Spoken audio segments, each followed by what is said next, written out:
After aerodynamic and tyre rolling resistance losses, the next biggest inefficiency in your bike is frictional losses through the transmission.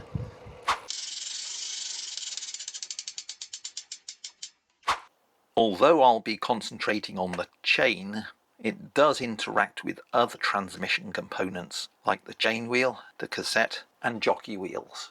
So the chain really can't be seen in isolation. A new and clean transmission can be around about 98% efficient. If you have a worn and particularly dirty transmission, that can drop down by about 5 percentage points. That 5% may not sound much, but if you're outputting around about 400 watts, it means your transmission could be costing you around 20 watts of energy.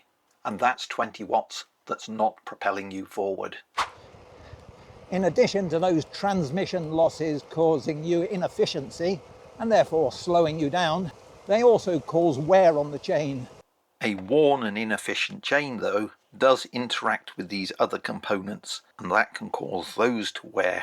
And if you have to replace not only the chain, but also the cassette, and maybe the chain rings and jockey wheels, that can get quite expensive. Then it's worth looking after that chain, not only from an efficiency point of view, but also from a cost point of view. I was planning to make a relatively short video about chain maintenance so that you can make your chain last longer and make it more efficient. However, I did some research before making that video, and that has challenged some of my own preconceptions about chains and chain maintenance. To cope with that, I've got to dig much deeper, and therefore I won't be able to make a single short video.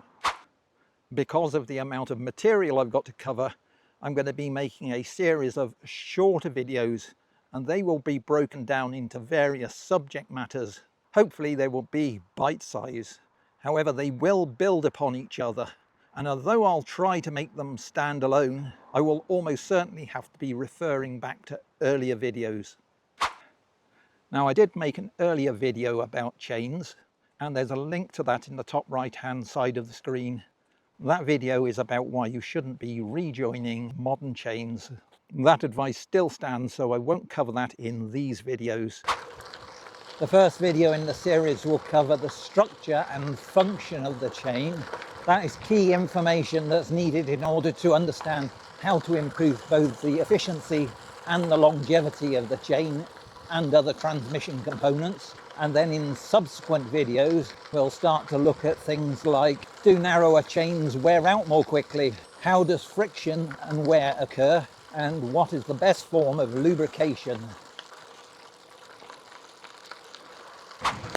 If you don't want to miss those videos, then you can subscribe by clicking on the 5-minute Velo roundel now, and also turn on notifications by clicking on the bell icon.